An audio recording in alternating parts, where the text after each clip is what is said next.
So I've been navigating a lot, so to speak, in the last couple of weeks. Today is the last day I will be standing here as a Los Angeles resident. As of tomorrow morning, or as of Wednesday, really, I will be a Palm Springs resident, moving back and forth between our two centers. And so that's taken a lot of energy, a lot of focus, a lot of tears, a lot of emotions coming and going. But in the midst of it all, our world is having a major change as well. Our country is certainly having a major change as well.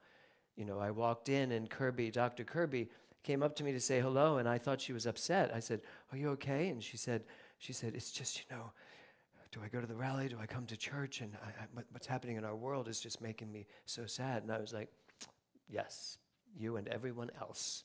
So I'm glad you're here." But it made me realize that what I'm doing, moving a house, is like, okay, I'm moving. Okay, fine. Move everything, live there, come back here. It's fine. Because there are bigger things going on. And there's bigger stuff going on behind all of that. And there's a metaphoric understanding of all of it. So I've been getting lots of phone calls from lots of ministers asking, what are we supposed to do? How are we supposed to show up on a Sunday morning in the midst of all of this? And Scott Gibb sent me something this morning.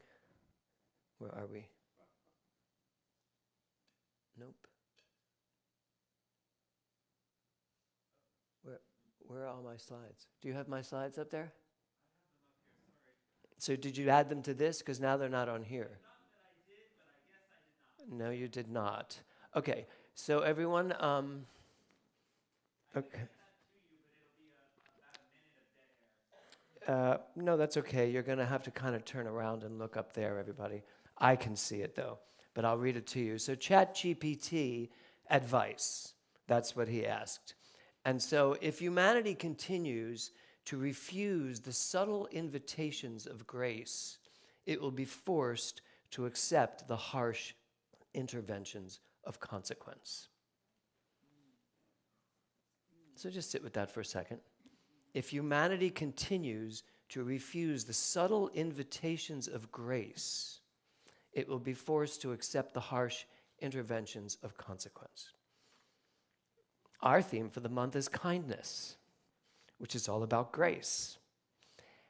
And I believe what ChatGPT, that great metaphysician in the computer, is saying here is that if we continue to ignore our invitation to, as Dr. Liza said, add our kindness, our love, our heart to what is going on around us, then we will have to deal with the consequences. We will have to live in the world that continues to keep developing.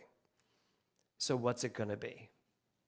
And that's really where I start today. Because I come here every Sunday and every Saturday night in Palm Springs, and my job is, and I've taught this to all the ministerial students up to this point, what is your one job on a Sunday morning, Eric? To inspire. So my one job on a Sunday morning is to inspire. You got that right. Yeah, you get to keep your license. So my job is to inspire, and I'm very well aware of that, and I know what I'm supposed to be doing on a Sunday or on a Saturday or any time really that I step into this position.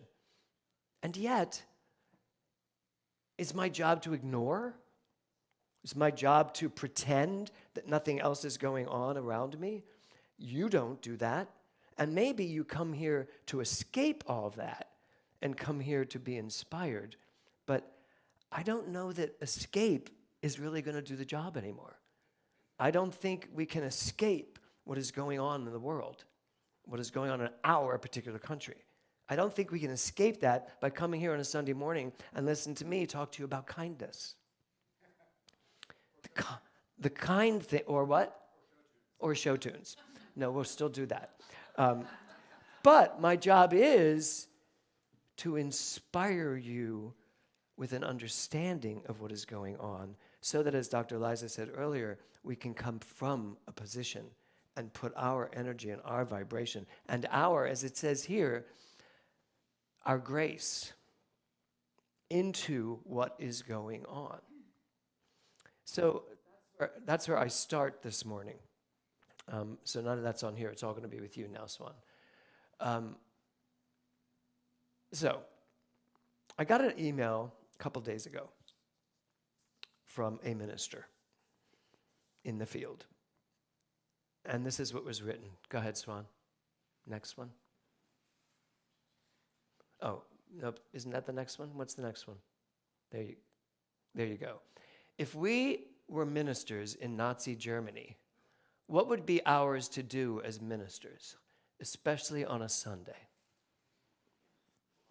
Now imagine getting that on just a typical day where I'm trying to move 30 years of my life to Palm Springs. I mean, it was really, I read that and my head almost exploded. I was like, okay.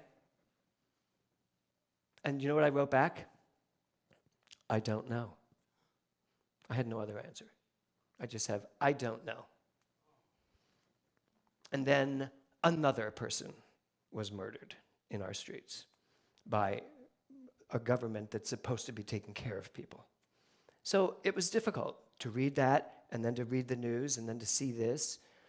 And it's not about one person or one political party. It's not about that at all. So politics, if you're sitting here and you're thinking politics, get it out of your head. Because if you think politics, you are in a world that's not going to solve what's going on. It's not about politics. I don't care who you voted for. I do care who you love. And I do care where you love from. And I do care what you understand love to be. So what do we do? If I was a minister in Nazi Germany, well, first of all, if I was a minister, I wouldn't be a minister in Nazi Germany. I don't think there were ministers back then. But if I were a minister and that was going on around me, would my job be on a Sunday to ignore it and talk to you about beauty and life and how beautiful everything is if everything's crashing down around me? I don't think so. I think my job would be to be strong for you and say, what can I do to help? What can I do to help? And I believe that's what we should all be saying. What can I do to make this change? What can I do to make this world a better place? What can I do to add more kindness to the situation?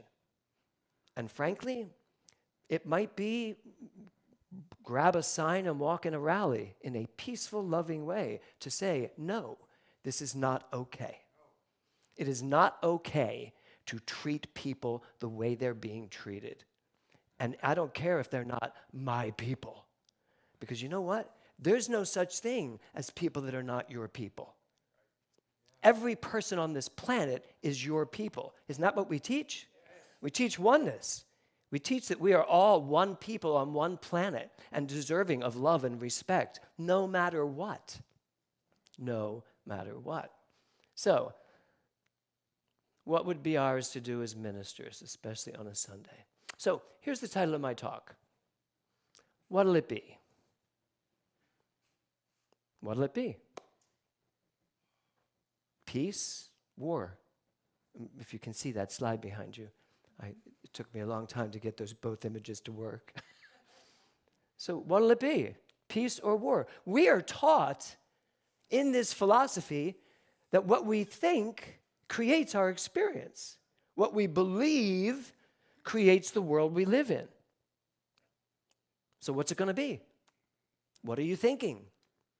Where are you using your valuable energy, your mind, your vibration, and putting it out there? What are you doing with it?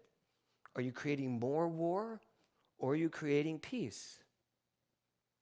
And I picked this picture, and it really took me a while to figure this out, but I picked this picture of the guy. I think that's a bag with a peace sign on it. We got to stop just carrying peace around like it's in a bag. We have to actually be peace and put it everywhere we go, no matter what. And that means conversations with people that we don't agree with. Because if we stop talking to one another, to the people that we don't agree with, we're in ruins. And I think that's what's happening too. We all have such a quick response to them. As soon as we stop believing in a them, we will get back to peace. We will figure that out. So, what'll it be? So I have a quote for you from Paul Levy, and here it is. It's so funny. I gave this talk last Saturday in Palm Springs, knowing I would give it today. It's a whole different talk. In 1 week, everything shifted again. I mean, it's like, don't you find that? Every day you wake up, it's like, really? That happened again? So, here it is. Quantum physics suggests that we are both infinite and finite beings. Now, just take that in for a second. Quantum physics suggests that we are both infinite and finite beings, and that is from Paul Levy's The Quantum Revolution, which is what we're studying right now again. Revelation, sorry. I put revolution. I did that all the time. Quantum revelation, although it should be the quantum revolution at this point. So, quantum physics suggests that we are both infinite and finite beings. Okay, I've read this book. This is my 4th time reading this book. It's an amazing book. I missed this quote somewhere along the line, unless it's a new one, but I don't think, do you think, Doug, that's one of the new lines? I don't think so. I'll have to go back and look at the other book. This line, when it hit me a few weeks ago in class, a couple weeks ago in class, turned my world upside down. And I couldn't figure out why. I was like, why am I caught on this quote? I know this. I know that I'm infinite. And I know that I'm finite. And Ernest Holmes said it differently in 1958, I think, or 56. He said, the absolute is the relative at the level of the relative. The relative is the absolute at the level of the relative. Now, what am I saying? I'm basically saying we are both infinite and finite. We are both God and man as one thing.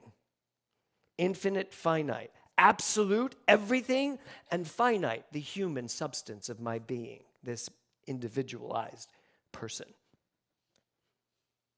So if I'm both infinite and finite, it occurred to me, where do I spend most of my time? Where do I spend most of my mind? Where does my thinking originate from? The infinite or the finite? And I spent, from that moment when that hit me till now, asking myself at all times, is that a finite thought or is that an infinite thought? Is this coming from the infinite or is this coming from James Mellon, the finite person that has lived 71 years and has accumulated all of these thoughts and beliefs and habits and perspectives? Which is it? I have to tell you, probably 90% of the time, it's the finite. And I would say for you, it's probably 94 because I'm a minister. So, kidding. I'm kidding, of course, I think. But it's a lot. And it's like, I don't want to think from the finite. That's like, yeah. It's like, that's not enough. Because when I go into, Julio did the most beautiful meditation this morning. I felt so infinite sitting in that chair after you finished reading and just letting us sit here. It was so beautiful and so expansive. And then I got up and jumped into the finite again. I had to go sign escrow papers. I was like, oh my God, could I get a better example of infinite and finite? Infinite, finite. Not you guys. I was in the room over there, right? So it's a big question that we need to ask ourselves. We have the infinite at our fingertips, at our disposal, at all times to live from, to think from, to react from. But we choose finite. That's why the question is, what'll it be? And part of it is you have to recognize, you have to understand, you have to know. I'm going to jump past this. Doesn't matter, nothing's on. you have to start recognizing who you are. When I say remember who you are, I mean remember you are the infinite in you, Wim. That's who you are. You are not the finite. You are not just this beautiful body with hair and lipstick and seeing, beautiful fashion. You're not all of that. You are all of that because you are the infinite and the finite, but don't forget the infinite. So when I say what'll it be, if we come from the finite, then we are paying attention to everything that's going on in a very limited fashion. But if we can somehow take our minds, drop ourselves into the infinite, now take that heart, that love, that kindness, that wisdom, that knowing, and put it on what's going on in the world. Then you will know what to do. Then I will know what to do. And I will allow that to lead me to what is mine to do in this world. But if I let the finite lead me,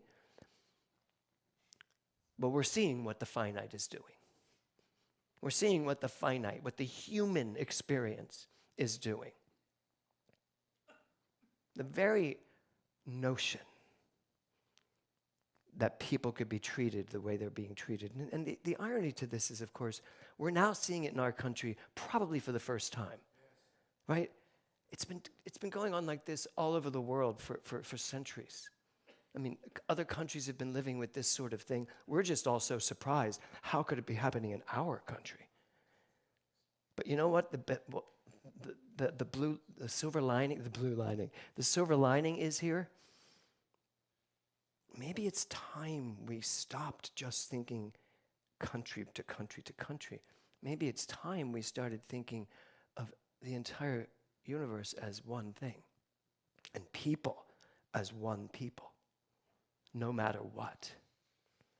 And if that comes out of this, I won't say it was worth it, but I would be grateful that that would come out of this. Could you give me that next slide, Swan? So, finite, infinite. I'd love for you to spend some time this week, this month, this year, for the rest of your life, asking yourself, am I right now in the finite or the infinite of my mind? Am I thinking from who I can be and am, or am I thinking from my reaction to everything that's going on? It's a very simple thing, finite, infinite. If quantum physics is telling us we're both, and if Ernest Holmes has been telling us we're both since 1926, when he first wrote this, it's funny, as we're going through classes right now, it's interesting to see how ahead of his time Ernest Holmes was. And he didn't have the words. He didn't have the words we have now to explain it, but the translation's pretty clear. He knew what we are now knowing. But we know too, so we need to start acting from that place. So infinite, finite, what's it going to be at the end of the day? It means you have to pay attention to when you're thinking. You have to pay attention to your reactions. You have to pay attention to what you do after that reaction. Can I have that next slide? I think it's the one I think it is. Yes. So Viktor Frankl said this, between stimulus and response, there is a space. In that space is our power to choose our response. I'll read it again for those of you who can't see it. Between stimulus and response, there is a space. So between everything that's going on in the world right now and your reaction to it, there is a space. Very, very, very small. It's instantaneous, really. But in that space is our power to choose our response. So what I'm suggesting is, in your infinite scope, your infinite use of mind, you pay attention to that space. You pay attention to that space before you react. You pay attention and remind yourself, I'm the infinite. I see what's in front of me, but as the infinite, as the all-expansive, expansive nature of God, I now see what I see, and I know what I need to do. And that may be something that you have to go do. You know, it may be joining everybody out at the mall right now and standing up against those that don't get this yet. And notice I'm not going to say against our enemies, because it's not that. It's just people that don't get it yet. They're still living in the finite world of matter, materialism. They're living there. What can I get? What's for me? What's for me? They don't matter. It's about me. We still have a lot of that going on. But you've got to find that space, as Viktor Frankl says, that space in between everything that's going on and your reaction to it. And remember who you are. And come from that. Next slide, please. Wayne Dyer said, the greatest power you have is the power to choose your thoughts. So if my job on a Sunday is to inspire, then what I'd like to inspire us all to do is to pay attention to our thoughts, is to truly believe what Wayne Dyer is saying here, that your power is in your thinking, because your thinking comes from your beliefs. And if your thinking isn't serving you, check your beliefs out and find out, what do you believe? If you think for some reason it's okay for some of the things that's going on in our country to be happening, you need to check your beliefs and find out, why do you think it's okay? I really believe that. I've had to do that. Why do I think that's okay? And if the answer is it's not, then it's time to do something about it. From a position of strength and power and love and respect. So, last slide there, Swan. So what'll it be? Infinite or finite? I think at the end of the day, that's the only question we need to answer. Get out of this relative world of everything that's going on. Find the moments. Come back here tonight at 5 o'clock and sit with Dr. Eric and do the 9D workshop. You know, sit in that meditative space. Find yourself. And then you'll know what to think, because your thinking will be coming from the infinite. So when I say infinite or finite, it's not a question. The what'll it be, it's not a question. It's really just a directive to myself. The answer is very clear. I know what my best and my most fruitful self is. I know who that is. It's just time to be there way more often than 7% or 10%. We need to flip those percentages. Infinite or finite? I think you know. Namaste.